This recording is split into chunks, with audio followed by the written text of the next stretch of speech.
Olá, bom dia. Muito bom dia. Nesse dia, que dia hoje? Dia 15 de 1 de 2025. Desculpa aí, ó.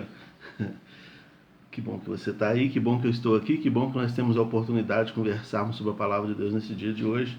E o texto que eu escolhi para nossa meditação se encontra no Evangelho de Marcos, no capítulo 9, que diz assim, quer ver? Ó? Marcos capítulo 9, a partir do versículo 14. Só o celular responder aqui. O texto de Marcos 9:14 vai falar, o texto de Marcos 9 vai falar sobre a transfiguração. Os discípulos estavam com Jesus no monte, e aí de repente Jesus tem toda a sua estrutura transfigurada, aparece Moisés e Elias. Deus permite a eles uma experiência espiritual diferenciada. Deus permite um acontecimento inusitado ali na vida daqueles discípulos. E eles ficam encantados com aquilo e querem ficar por ali, a ponto de dizer assim, bom é estarmos aqui, vamos fazer aqui algumas tendas, a gente fica por aqui. Aqui é bom demais, porque eles viram Jesus com um corpo diferenciado, né? O corpo da eternidade, não o corpo deste mundo. E eles viram ali figuras que já não fazem parte do contexto deste mundo atual, da atualidade, daquele tempo, né? Eram pessoas que já tinham passado pela vida e tinham deixado suas marcas na história. Afinal de contas, quem aparece é Moisés e Elias. E o texto é muito claro que esses dois aparecem ali para que Deus enfatizasse para os discípulos de Jesus que eles escutaram Moisés, eles escutaram Elias e agora deveriam escutar Jesus. Mas não é a nossa conversa aqui nessa manhã. Numa outra oportunidade a gente conversa sobre isso. O que eu quero dizer é o que acontece depois. O que eu quero abarcar aqui é o que acontece depois. Porque no versículo 14 em diante, vai dizer que eles descem do monte e quando chegam lá embaixo, os religiosos estavam discutindo com os discípulos de Jesus e estavam afrontando os discípulos de Jesus. Aí ele chega lá e fala assim, o que está acontecendo aqui? O que vocês estão falando com eles? E aí os religiosos vão dizer assim, olha, um moço aqui trouxe o filho dele totalmente endemoniado, tem um espírito imundo na vida desse menino, e o pai do menino vai se pronunciar, né? O espírito pega o meu filho, joga ele no chão, maltrata, tenta matá-lo o tempo todo. Eu trouxe aqui para ver se os seus discípulos conseguiram fazer alguma coisa para me ajudar, mas eles não conseguiram. E aí a Bíblia vai dizer então que Jesus expulsa aquele espírito maligno. Deixa eu ler o texto aqui para você compreender ou ver nas palavras do evangelista o que aconteceu. O homem fala assim, ó, onde quer que este espírito toma, eu estou no versículo 18, joga no chão. Então ele espuma pela boca, arranja os dentes e fica todo enrijecido. Roguei aos seus discípulos que expulsassem tal espírito, mas eles não conseguiram. Jesus então repreendeu, não aconselhou, ele repreendeu então seus discípulos. Ó geração sem fé, incrédula, até quando estarei junto com vocês? Até quando vou ter que suportar isso da parte de vocês? E logo trouxeram o menino, então, assim que o espírito viu Jesus, no mesmo instante provocou uma convulsão no menino. Este menino então caiu no chão e começou a rolar, espumando pela boca. Então Jesus indagou ao pai do menino, há quanto tempo acontece isso? E aí ele fala assim, desde a infância.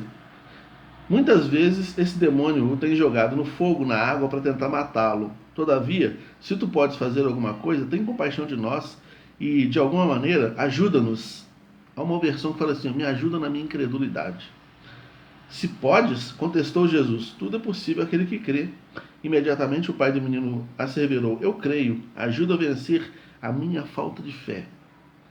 Percebendo que o povo estava juntando, repreendeu o espírito imundo, determinando, este espírito mudo e surdo, eu te ordeno, deixa este jovem e jamais o tomes novamente.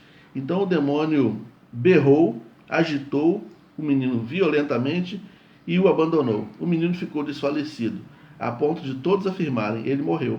Entretanto, Jesus, pegando a mão do menino, levantou e ele ficou de pé.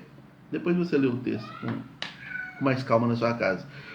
Olha o que aconteceu aqui então. A gente vê 3 pessoas aqui com lutas severas. 3 pessoas, vamos dizer 3 pessoas? Vamos colocar 3 pessoas com problemas sérios aqui. lutando suas lutas internas. A gente vê os discípulos lutando com a falta de fé ou a falta de preparo para expulsar aquele espírito. A gente vê o menino lutando contra um espírito imundo que o vencia desde a infância. A gente vê o pai tentando vencer a sua incredulidade.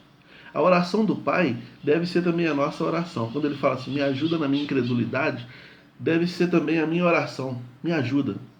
Todos nós enfrentamos lutas, né?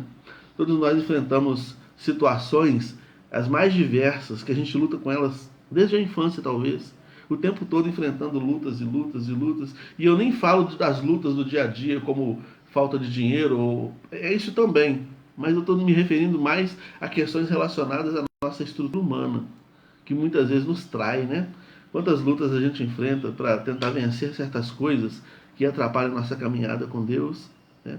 Os discípulos acharam muito bom ficar lá em cima, no Monte da Transfiguração. Para eles seria muito melhor ficar lá em cima do que enfrentar a vida comum aqui embaixo. Estavam acostumados a enfrentar a vida comum, falando que aqui em cima é muito melhor, é mais tranquilo, o clima, a atmosfera é outra, é bom ficar aqui. Jesus falou, tá, mas tem uma vida real lá embaixo. Os demais discípulos que estavam lá embaixo não estavam dando conta dessa vida real. Eles estavam travando uma luta que eles estavam sendo vencidos e eles precisavam de ajuda. E aí, o pai do menino também já enfrentava uma luta com seu filho há muito tempo. Ele enfrentava uma luta que ele falava assim, olha, eu não sei mais o que eu faço. Desde a infância, esse menino é possuído por um espírito maligno e ninguém consegue resolver esse problema. Ele também estava sendo vencido por uma luta que ele enfrentava diariamente. Mas ele fala, me ajuda na minha incredulidade. Olha, nós temos lutas a enfrentar todo dia. Há momentos em que a vida exige um pouco mais de fé da nossa parte, exige um pouco mais de oração da nossa parte, exige um pouco mais de humildade, humilhar mesmo diante de Deus, pedindo a Ele para que nos ajude. A pior coisa que tem é quando a gente acha que essa batalha é tranquila e eu não preciso de ajuda de ninguém, não preciso da ajuda de Deus. A humildade diante de Deus e pedir socorro para vencer as tribulações que a vida oferece é o melhor caminho. O apóstolo Pedro vai falar assim, humilhai-vos diante da potente mão de Deus e Ele a seu tempo vos exaltará, vai te dar vitória. Pedro está falando ali para um grupo de cristãos que estavam sendo perseguidos pela vida comum, pelos os inimigos da cruz e também perseguidos pela velha natureza. Ele fala, humilhe-se diante de Deus, confesse realmente que você precisa da força de Deus para vencer suas batalhas. E Ele, no tempo correto, vai exaltar vocês. O que a gente não pode fazer é desistir das lutas. Esse homem já tinha feito de tudo. Ali o texto vai falar que já era um moço com uma certa idade. Não era um menino tão somente, mas era um moço. Se você vai ver outras versões, já era um rapaz, né, que desde a infância enfrentava aquele problema com aquela entidade que o possuía e quase o matava. Mas o pai estava lutando ainda pela libertação do seu filho. Então não vale a pena desistir, sabe? Não vale a pena desistir.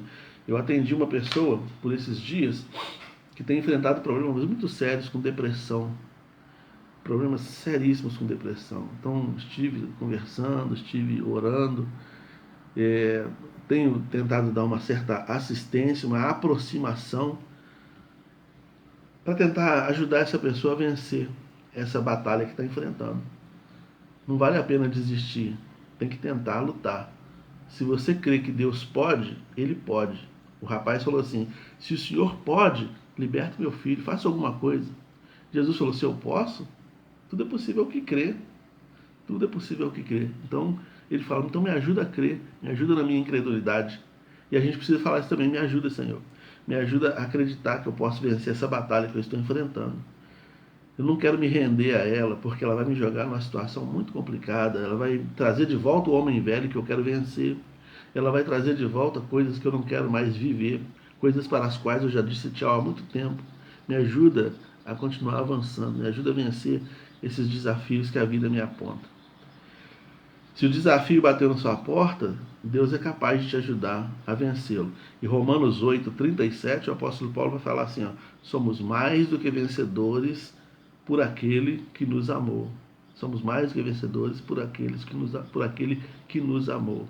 O apóstolo Paulo, em Romanos 8, ele fala sobre essa dinâmica da vida humana e a manifestação do Espírito nessa vida humana.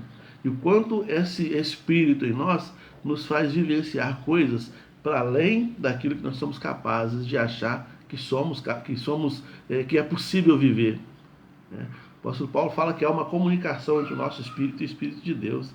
Nesse mesmo texto de Romanos 8, ele fala que o Espírito que ressuscitou Jesus também há de nos ressuscitar. É também nesse capítulo 8 de Romanos é que ele vai dizer que nem a morte, nem a vida, nem anjos, nem principados, nem coisa alguma é capaz de nos distanciar ou nos afastar do amor de Deus.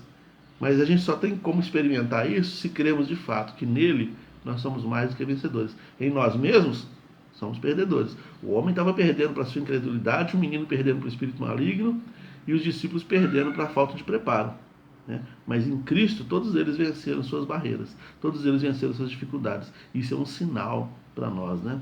Que é possível que a gente vença todas as nossas lutas, as nossas dificuldades, se estivermos em Cristo, se depositarmos nele a nossa esperança, a nossa fé e pedirmos a ele a força que precisamos para vencer. Então, que Deus nos abençoe, que nessa quarta-feira o Senhor te revista de poder do alto, te dê todas as armas, as ferramentas, a estrutura que você precisa para vencer as batalhas que você enfrenta todo dia, que muitas vezes as pessoas não sabem. Te veem com um sorriso no rosto, te veem tranquilo, mas às vezes seu coração não está em paz. O Senhor vai te dar vitória em nome de Jesus. Fique com Deus. Um grande abraço, Cristiane, Sandra, Carlinha, irmã Ana e todos os demais aí. Deus abençoe a vida de cada um de nós nesse dia.